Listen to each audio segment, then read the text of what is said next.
Sometime around the start of northern spring, a 9.4-ton Chinese space station is expected to come hurtling back to Earth. One retropath would bring it towards Australia. The space station, Tiangong 1, is predicted to make that return trip in mid-March, give or take a few weeks, according to an analysis by the Aerospace Corporation, a federally funded research and development center in California. But don't worry, odds are no one will be hurt.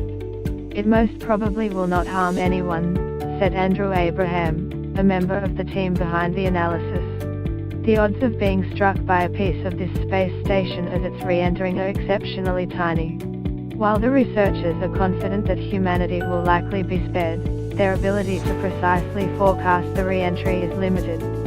Any prediction of when an object will return from space must factor in multiple variables, including the density of the upper atmosphere and the object's speed, location, orientation and physical properties, the researchers wrote. And because timing dictates the location of re-entry, predicting where an object falls is even harder.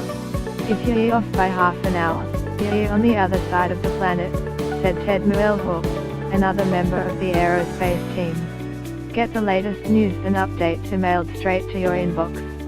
By submitting your email you are agreeing to Fairfax Media's terms and conditions and privacy policy.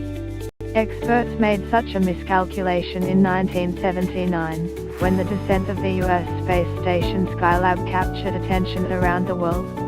The station re-entered the atmosphere about half an hour later than expected, landing in the Australian desert instead of over the Pacific, as predicted. Tiangong 1, which has been unmanned for more than 4 years and whose name means Heavenly Palace, could fall anywhere on about 2/3 of the Earth's surface, although it is most likely to land in one of two bands that encircle the globe parallel to the equator, the researchers said.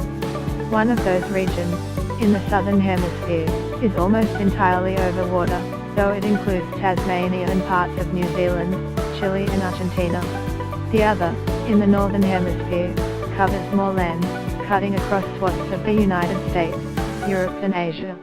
But even in those areas, the likelihood that anyone will be hit by part of the station is incredibly low. The probability that a specific person, i.e., you, will be struck by Tiangong 1 debris is about 1 million times smaller than the odds of winning the Powerball jackpot, Aerospace noted in the analysis. Re-entry events like the one predicted for Tiangong 1 are common,